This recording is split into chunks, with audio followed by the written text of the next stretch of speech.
Welcome to Taking Care of Lady Business, where we put the business back in lady business. Hosted by Jennifer Justice, founder and CEO of the Justice Department, a management strategy and law firm that works with female and woke male entrepreneurs, executives, talent, brands, and creatives to build and maximize their wealth, focusing in the areas of tech, consumer product, finance, media, entertainment, and fashion. Jennifer interviews entrepreneurial women who have done it all, who will be sharing their secrets on all things business, especially as a woman. These highly successful women will share strategies and insights, including what not to do and what it takes to win. And now, here's your host, Jennifer Justice. Hi, everyone. Welcome to this episode of Taking Care of Lady Business. Today, we have Anani. She is what is known as a succession specialist. So we are going to hear all about what that is today, because until today, I had not heard of that, but it is actually such an amazing idea, especially if anybody's been watching The Gilded Age on HBO Max. Where it's like back in like late 1800s of New York City, and like people are building companies and building generational wealth. So I'm not going to give it away. I'm going to let her do it. So hi, Nike. Nice to meet you, and nice to see you on this podcast today.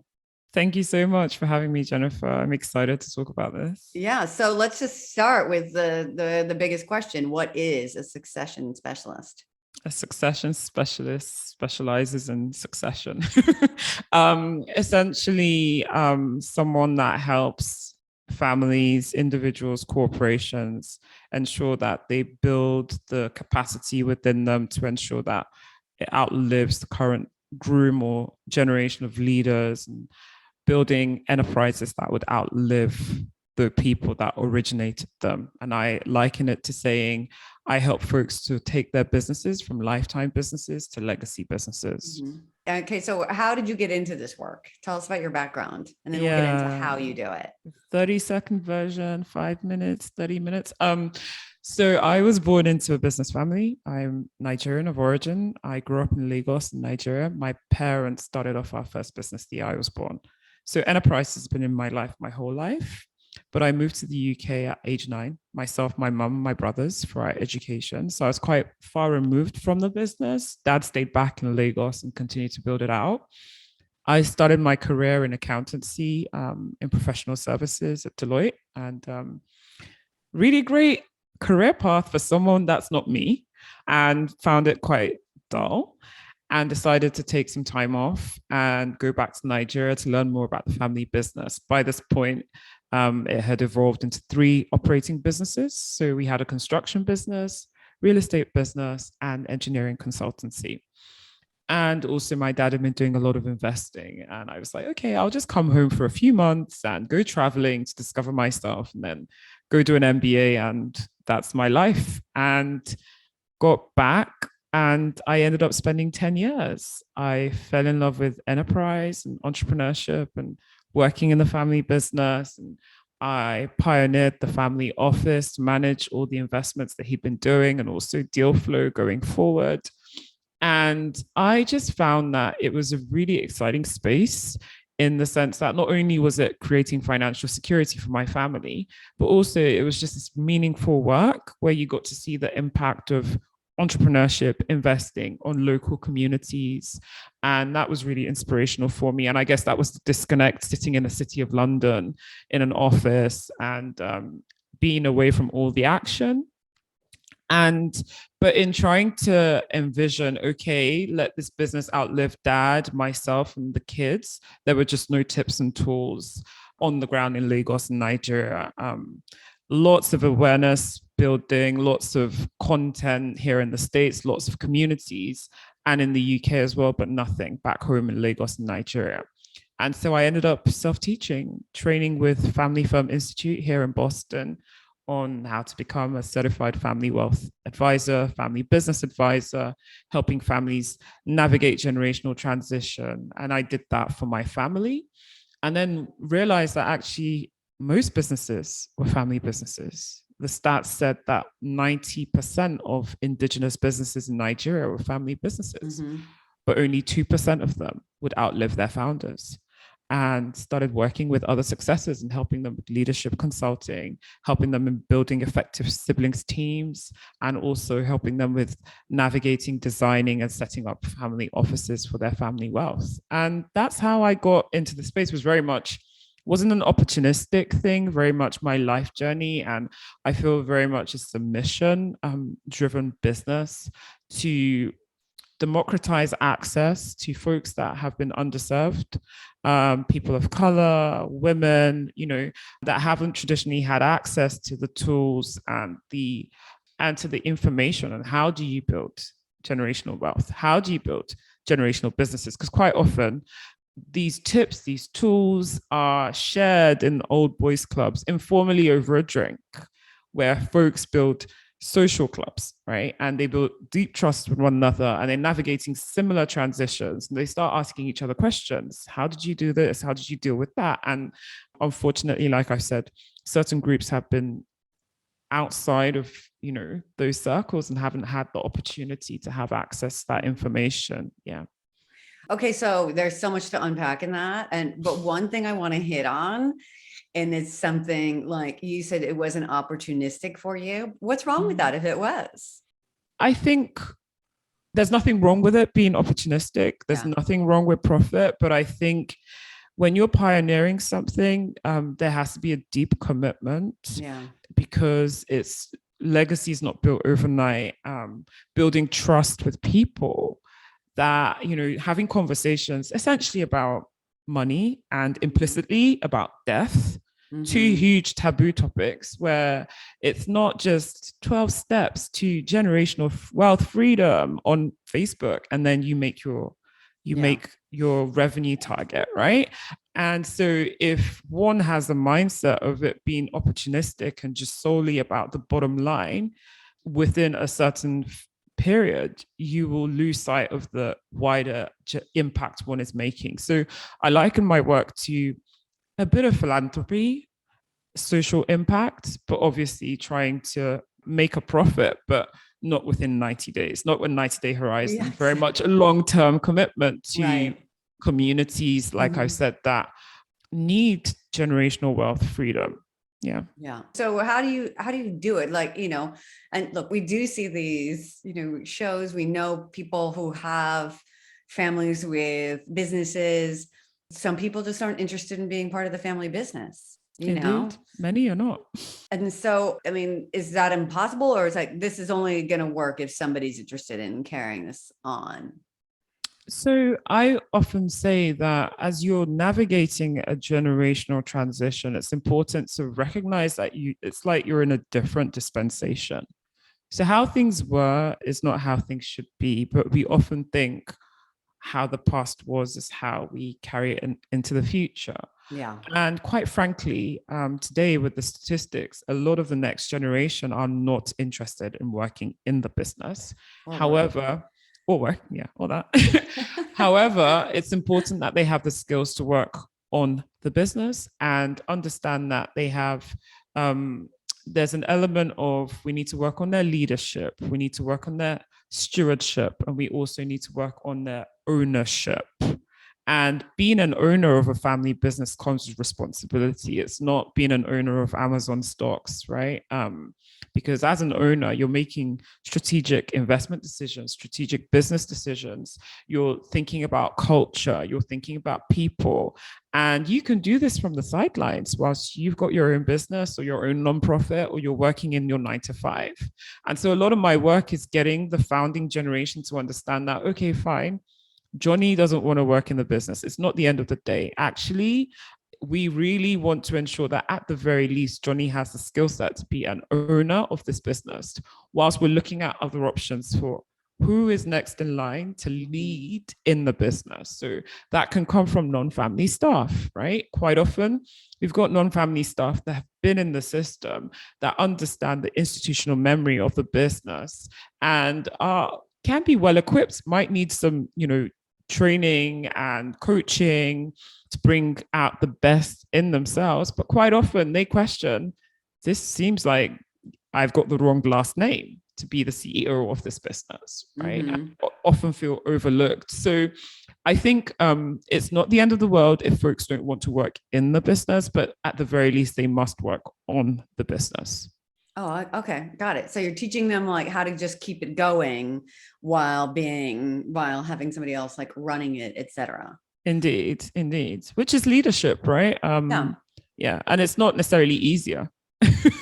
No, it's probably, yeah, it's like two full-time jobs, I'm sure. Yeah. Yeah. And so what kind of, are there specific businesses that you work on for this? Is there a lane that you do and lane that you don't do, or is it applicable across different businesses? Honestly, it's applicable across different businesses, but the majority of businesses that I tend to serve are so think through businesses that have been set up 30 years ago by the founder, now looking to navigate this generational transition to the next generation. And typically they're construction companies, manufacturing companies, healthcare, pharmaceutical, like heavy industry type of businesses. But honestly, the skill set is industry agnostic, is very much about leadership, it's very much about communication, it's very much about influence and persuasion.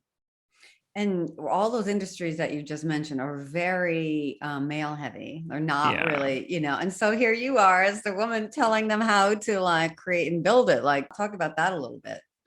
Yeah, I think I've come to realize that the words we use for things really matter because it evokes emotions within us, right? And I've come to realize that using words like male dominated isn't helpful because by the implication or the inference is that we don't belong in those spaces. And I think that's very wrong, right? We belong in any space we want to be in. Right. And we choose whether we belong. But yeah, for sure, there tends to be a higher prevalence of men in these industries. Right. And a lot of the time, the next generation, the females just feel like that sphere is not for me. And this is a conversation between dad and brothers and uncles and grandfathers.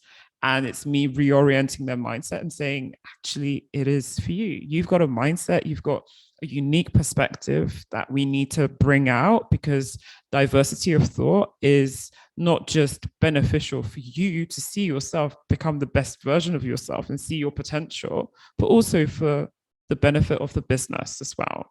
Because the more diverse we are, the greater the number of ideas we get and the quality of ideas we bring to the table. When we think about like the world that we're in right now with the fourth industrial revolution, high levels of disruption, we need diverse thinking and diverse mindsets. Yeah. No, it's good. It's a good perspective to be like, let's change from male dominated to, what did you just say? A lack of, what did you say? Industries that are more male prevalent, Prevalent, yes. Well, because it is intimidating, it can be intimidating when you walk in those rooms and you're the only other, Yeah. Much like if you were in a fashion business, I'm sure, or something, women's magazine, and you walked in and you were the only other, like, Indeed. it can be, but yes, it doesn't mean that you can't be a part of it. Doesn't mean that you can't do it just because it is male prevalent. Yeah. I like it. Yeah. We got to change some of the narratives, right? For it. For sure. So what are the first steps? And, how do you find people to work with, or how do they find you? Like, how does the whole process begin? So usually one of two ways. Like I said, I've got a community of business owners looking to build generational wealth and generational businesses. I'm a co-founder, and it's usually folks within the community. We provide a lot of resources, educational resources, research, and peer groups. However, obviously it's general, right? So it's a group of,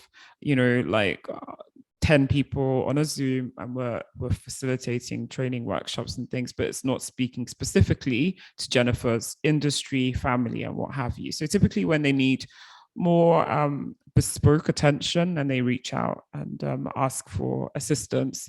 And like I mentioned, it's usually the next generation I work with, so successors needing leadership skills with stepping into legacy. So perhaps they are on path to be successor, but feel they're not quite there yet because their parents are usually more intuitive in their ways of leading and not as data driven, and they require more structured learning than what their parents are able to provide for them. And so that's the gap that I fill in.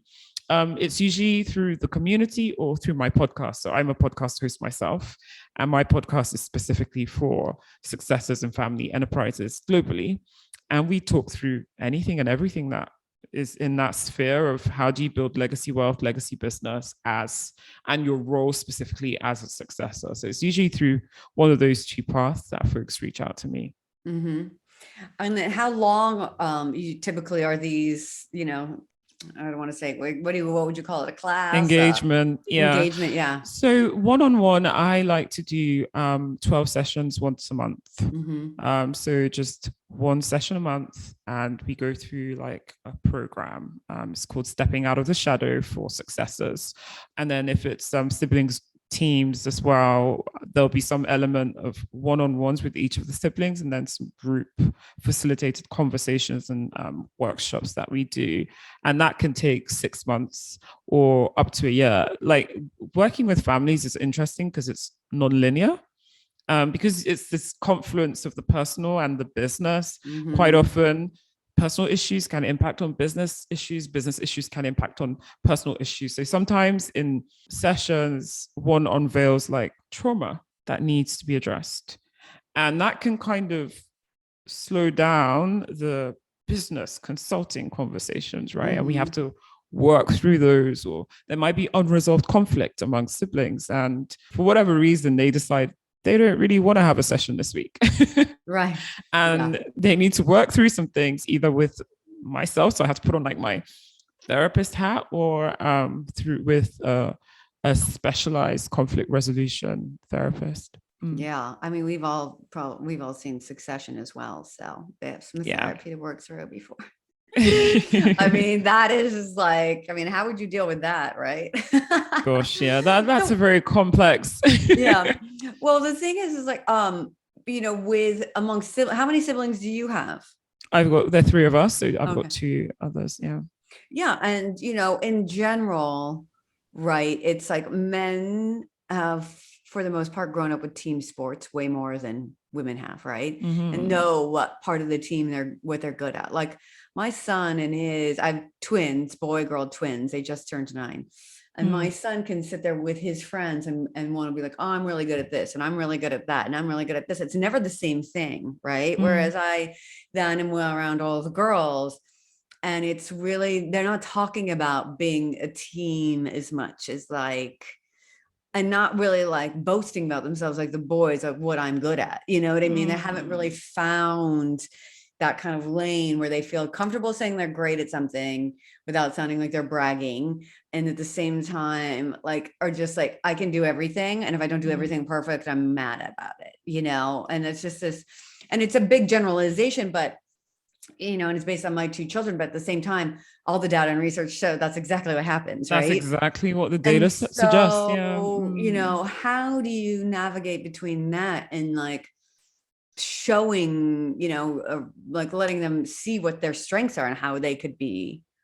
Very, very fair point you're bringing up. And as women, we've been conditioned also to be the meek, humble, non-braggadocious people, seen but not heard, not make a fuss, don't speak up, don't ask for what you want, don't know what you want, just fade into the background. There's a lot of like unlearning in the mind, unhelpful thought patterns that are not serving you or serving your family, right? And being able to reframe and see yourself in a different light. But your point on having full clarity as your personal, what you bring to the table and where you fit in a team dynamic is absolutely key. And interestingly, I'm finishing my book at the moment, and I give an analogy that winning teams, they collaborate, they communicate, and they have clarity. And so you need to spend some time with yourself and also have like an assessment. For instance, Gallup Strengths Finder is a great one, or the Enneagram, to understand who are you and where are your strengths. Sorry, what are those things? So Gallup is like personality tests. Oh, okay. I've taken some of those before with executive coaches, et cetera. I don't think I've taken either of those. Say what those are again. Gallup. Gallup Strengths Finder, Okay. and the Enneagram. So Gallup Strengths looks at what are Jennifer's strengths and what drives her. Not on a superficial level. Some people are driven by, outcomes and goal oriented, and they want to beast it. Some other people are driven by relational, are driven by long-term impact or being a visionary. Some folks are not driven at all. They just want to be the implementer. So give me the vision and I will execute everything, right? And so it's really important to know what drives you, to know where your good fit is. So i.e. the midfielder, the defense, the attacker. And so we can place you appropriately. And then we can know when we look at each of the siblings, what's our collective strength as a group? Are we all the same, or do we need a different skill set? Right? Do we need to learn something collectively, or do we need to collaborate with someone else to bring something to the fore? The Enneagram also is similar. It's a very detailed personality test. So it will tell you, like, are you a people pleaser? Or are you like, why in different scenarios do you act in certain ways? So you can really gain deep insight as to who you are. So there's an element of like your core personality. There's also an element of the skill set that you need. So there's some cross-industry skill set that you need as an owner. So the ability to read financial statements, understanding strategy, understanding you're a lawyer, like just corporate governance, high level. No one's asking you to be like, general counsel, but just understanding the levers and the architecture needed in your business and in your wealth to ensure that your interests are protected. And then there's also a space for industry skills, which can be, if you're next in line to be the CEO, like you're the successor, can mean like technical training, like say, for instance, construction or what have you, or may look more like building relationships, building social capital. Like I've kind of alluded to, social capital is so important in being a business owner, having the right relationships, the reputation. So networking with folks that, building a community, it takes time. But oftentimes the founding generation have these relationships and what have you, but the next generation haven't built these for themselves. And so it's really important to invest time in building your social capital. So yeah. No, you hit on so many major points that we talk about in this podcast. Like, with co-founders, it's like, if you're all the same, then who's doing what? Exactly. And like who is the creative, who is the one who's talking, like you said, to the lawyers, so many co-founders get together and they don't realize it's like, oh, well, I don't want to talk to the lawyer. I don't want to talk to the lawyer. Okay, well, like who is? Somebody's got to do it, and then if you're going to do it, like, you need a base level of understanding. It's no different than tech. Like, you're going to hire somebody, you don't know if they're any good or not unless you have a base level of understanding. So you have to do a little bit of self-education, to understand if these people are good or not, because it could be way too late, when you finally find that out. And reading a P&L and, all the financials, like, just have a base understanding. I've had co-founders who I'm like, who's on your cap table? And they're like, what? Because they have co-founders dealing with that. I'm like, you can't feign ignorance. It's not okay. Yeah. You know what I mean? Like, you got to take responsibility and be like, okay, I need to know too. Like, everyone needs to parse out, but there's certain general understandings that everyone needs to know and understand. Indeed. And I think we don't talk enough about this, that as an entrepreneur, you have to be a generalist. You need to know a little bit of everything. That might not be your specialism, right? Yeah. You might not have gone to college to study law, but you can't, like you said, you can't feign ignorance. You really do have to put yourself out there, read a couple of books or go for some short trainings, couple of days. And you'll pick it up. Yeah, you just need to, I mean, it's generalist stuff, like you said, but it's really important. And to like gloss over it is, and not take the time to learn these things are the things that can like really ruin a business. So it's like, there's a lot of applicability to all building businesses, and like super interesting. And then, so like, what do you find are the things that, people are getting right and getting wrong when they're building these businesses and need to like really think about? I find that people tend to focus a lot on the business side. So looking at business opportunity to scale revenue, be leaner and more productive and what have you, but they tend to neglect coalescing and galvanizing the family in the process, because in the here and now, you're a founder of a business and you're building it out and it's doing really well. But if you flash forward into 10 years from now or 15 years from now, and you need to start looking at a generational handover, whether to your children or to the next generation of leaders within your enterprise, you need runway to do so. It doesn't happen overnight. Mm-hmm. You need to start coalescing the family and start having collective conversations on, where is this all headed? Who are we as a family? Like, what is this for? How are we going to get there? What are our values and what are our respective roles in where this is all headed? For instance, generational transition usually is either we hand over to a child, we hand over to non-family staff, or we sell. And each of these options, they take long-term planning on both the side of the incumbent letting go and also the successor grabbing on.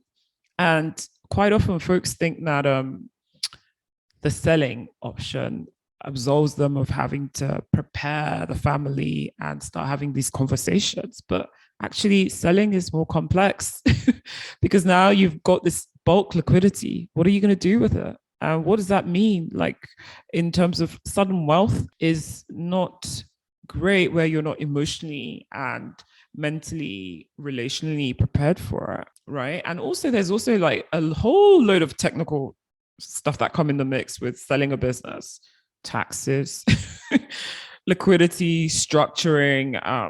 So yeah, a lot of these three options require long-term planning, long-term preparation. Yeah. I read the book House of Gucci. I haven't seen the movie actually. And it's fascinating from this perspective. Like, because of what you do, if you've not read it, you should read it just for that and the whole thing, because the people who really built it were not the ones who ended up with it and who really grew it. And then everybody lost it ultimately.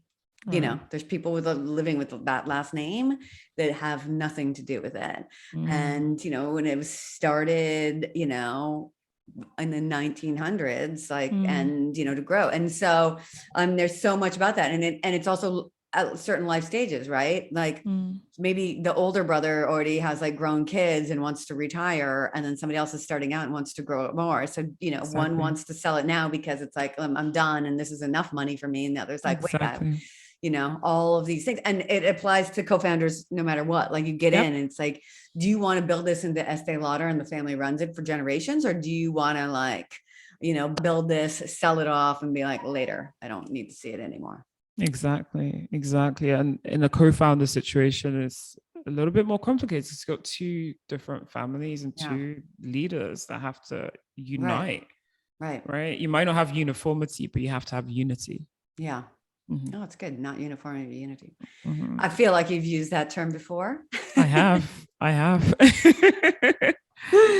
No, this is all so fascinating. I have a feeling you're going to get a lot of calls about this and emails and reach out, because like when people are thinking about, in particular, women, female founded businesses, and like, okay, where am I going to take this? It's like, wait, this has to be succession planning, has to be part of what I'm doing, you know? Well, because it's like, what is it? The saying is like the first generation starts it, the second grows it, and the third like blows it up, right? So everyone hire Nikkei, and you know, and then you'll know how not to do that. So before I ask you how everyone can get in touch with you, I always ask everybody this one question, and that is, as women, we're often served horrible advice. So what is the worst advice you've ever received? Other than don't quit your job at Deloitte. I think the worst advice just generally is just like an overly critical, negative outlook on me, right? As opposed to, I feel like as a person of color and as a woman, quite often our counterparts feel like they want to be like a harsher critic on us to get us to perform better and stand out, right?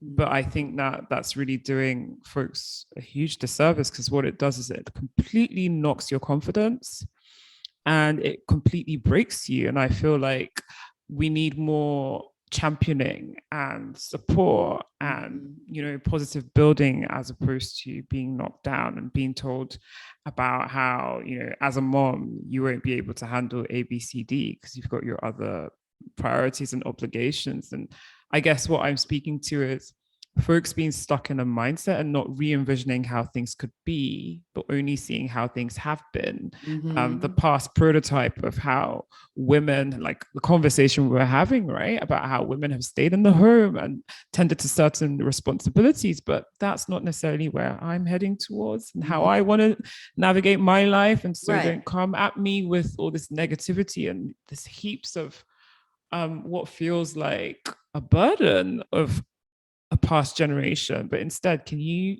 come with me and see things in a new way and champion me as I'm trying to go on my journey? So that's the worst advice. No, I totally agree. It's like I've done nothing in a traditional path. Yeah.